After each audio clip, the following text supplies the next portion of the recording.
Hey guys, what's going on? Welcome. I'm sorry I didn't do this last night, but I was fast asleep. And to be honest with you, I've been very busy with a couple of things. I'll tell you about them eventually.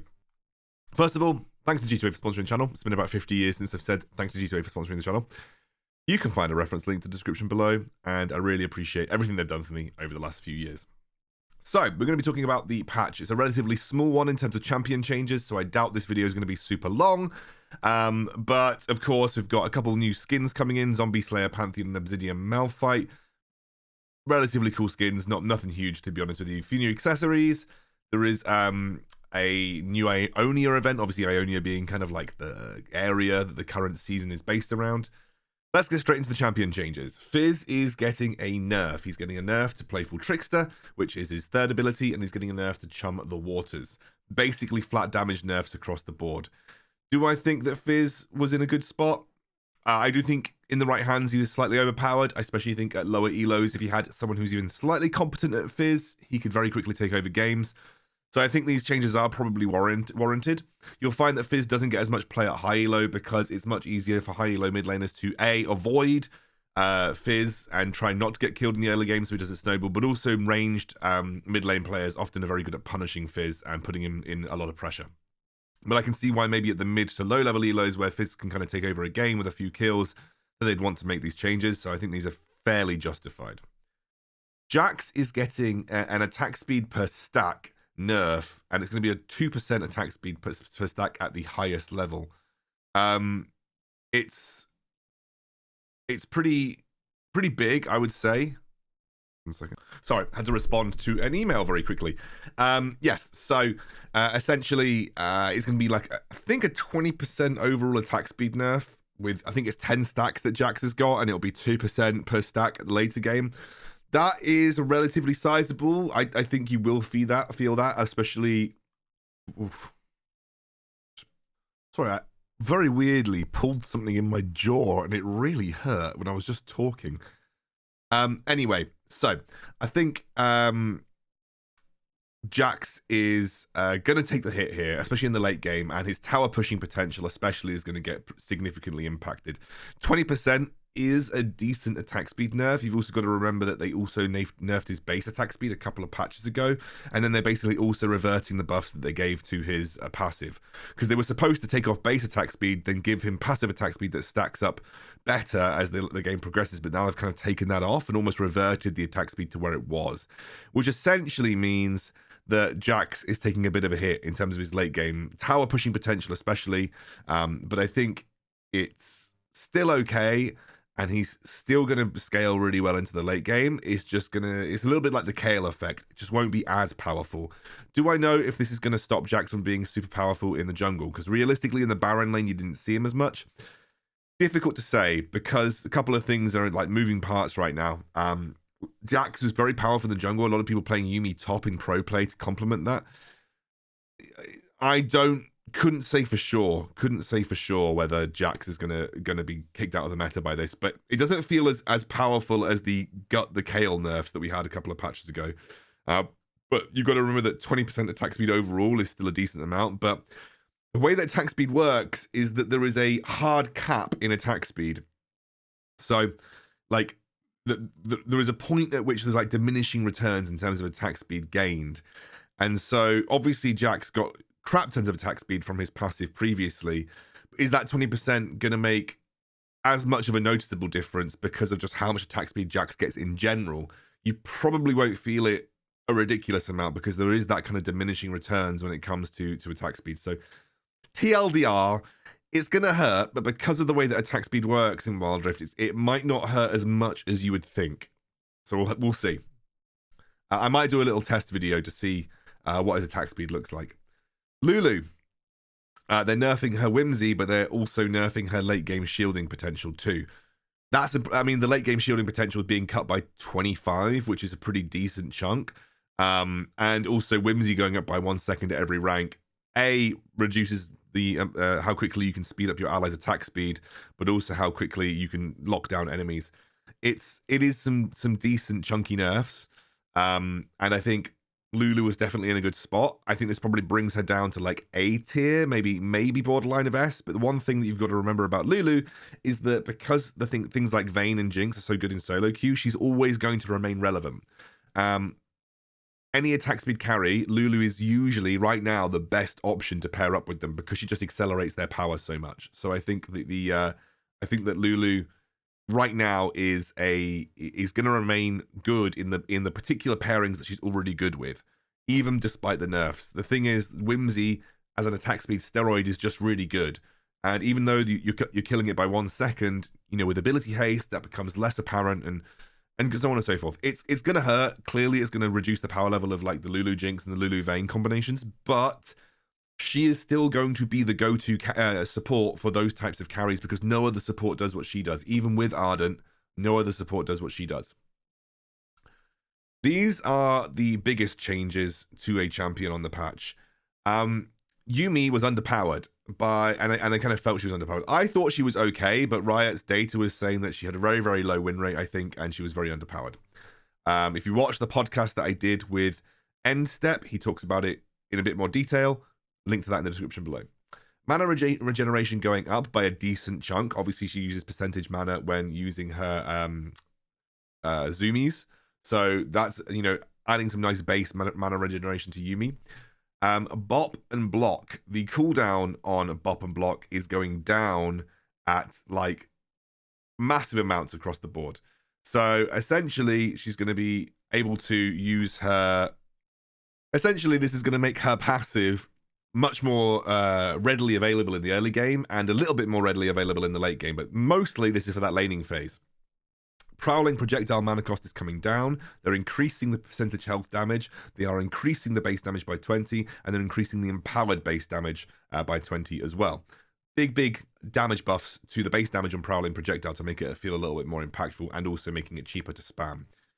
The attach adaptive force ratio is going from 1 to 1.67 to 1 to 2. So it's not affecting her buffs on AD champions, but it is affecting her buffs on AP champions. So, I'll talk about the implications after Final Chapter, because Final Chapter's base damage is going up by 20 at every rank as well.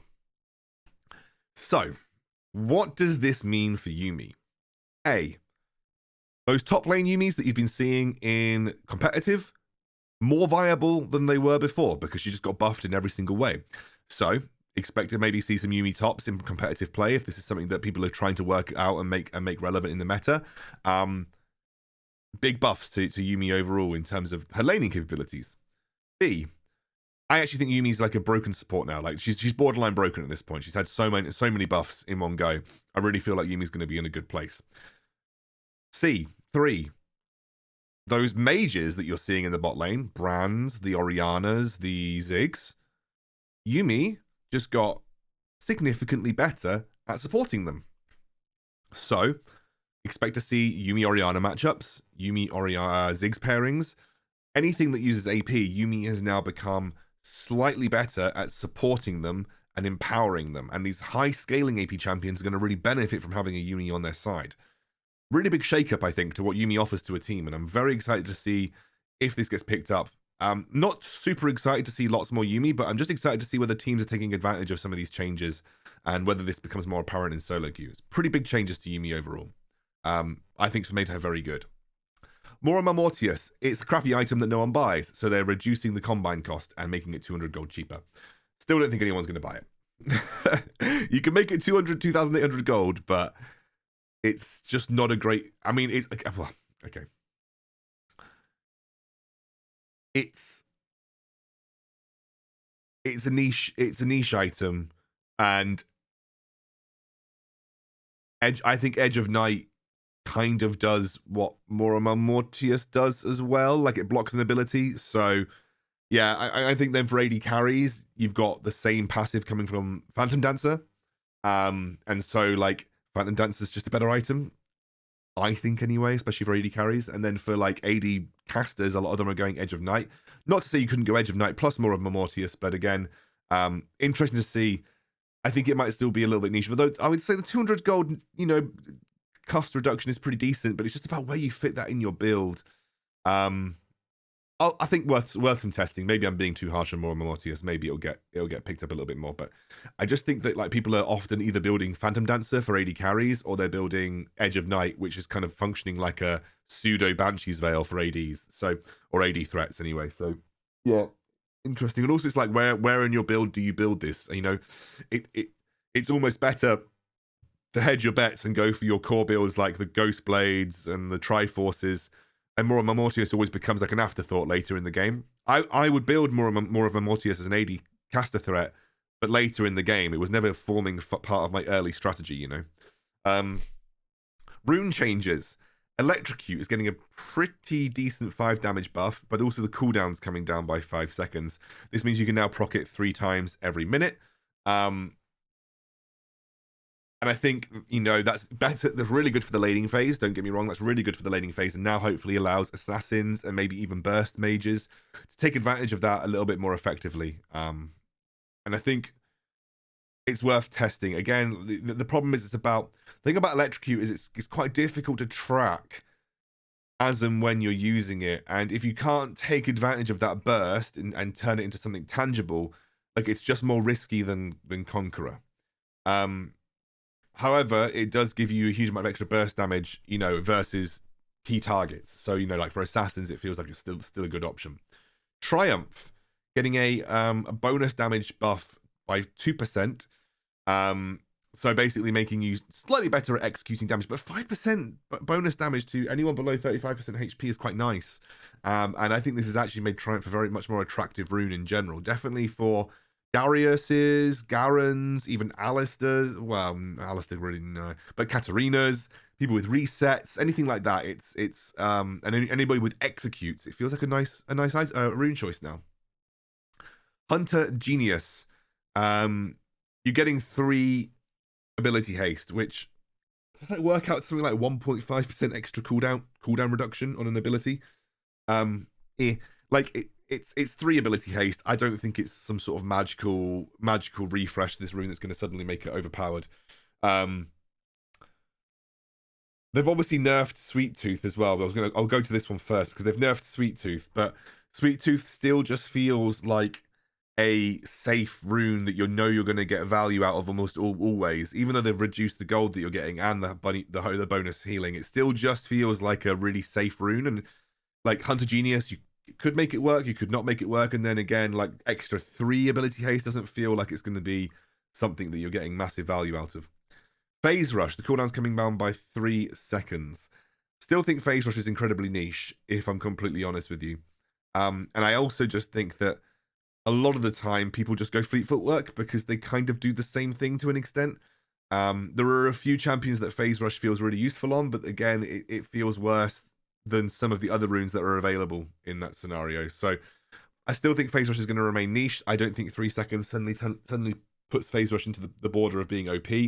And you're still finding that people are going fleet footwork when they want a kind of movement speed orientated Keystone. And Phase Rush just feels a little second fiddle to fleet footwork, in my opinion. Bone plating, cooldown coming down by 10 seconds. That's really good. I felt like 45 seconds was ludicrous for bone plating, especially with how quick paced Wildrift was. Resolve conditioning is actually really awesome. It's coming down to 3 minutes, so you now only have to wait 3 minutes, and then you get 5 armor and magic resist, and then it obviously increases by 2. So you're essentially losing 1 armor and magic resist, but you are getting it much more quickly into the game, and more specifically, you're getting it before 4 minutes, which is when the current objectives spawn, which is really awesome.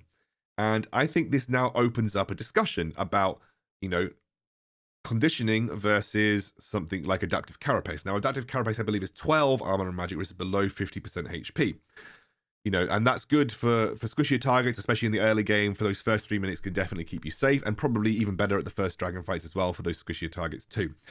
But I think there's some calculations to be done about that 50% HP above and the effective HP that you get by just having resolve conditioning instead. So let's say that you have 7 armor or 5 armor and magic resist across your entire health pool. How does that compare to having 12 armor and magic resist just below 50%? Well, of course, I can tell you it's very likely better effective HP at 12, but what breakpoint are you suddenly hitting when having resolve conditioning would just be better for you, regardless of who you're picking it on? And that's some calculations that I would need to do But I think there's a discussion to be had about that because this feels like a good rune now. Really, really good rune.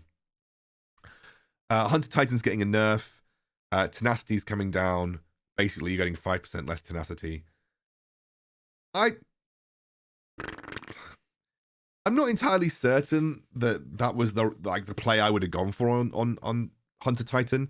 I think there is a lot of CC in the meta right now, and I think that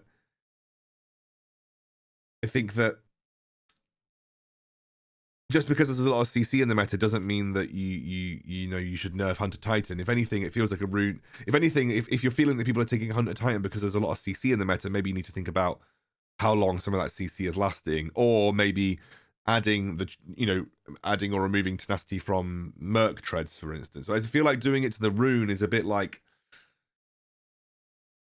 I know you're trying to dissuade people from taking the rune because it's being used in the situation that it should be used in. Do you know what I mean? Like, people are picking it because they see Morganas, they see more, Jins or whatever. They see loads of lockdown and they're like, I need this because there's that much CC that I'm facing. I feel like killing its capabilities versus what it's supposed to do feels a bit backwards in my opinion. But that's just me. Like I said, resolve conditioning being changed as well does open up that rune choice a bit more, which is quite cool. Resolve second wind as well. That's a really, really big change, especially for tanks in the Baron lane. I don't think it was anywhere close to as good as the previous iteration of that rune. And so I think reducing the regeneration time after taking damage to by 5 seconds, I think that's pretty cool. I think that's a really nice little buff. Cool. That is the whole thing. Thank you very much, guys. And yeah, feel free to let me know what you think in the comments below. Sorry it's a bit late, and I will see you soon.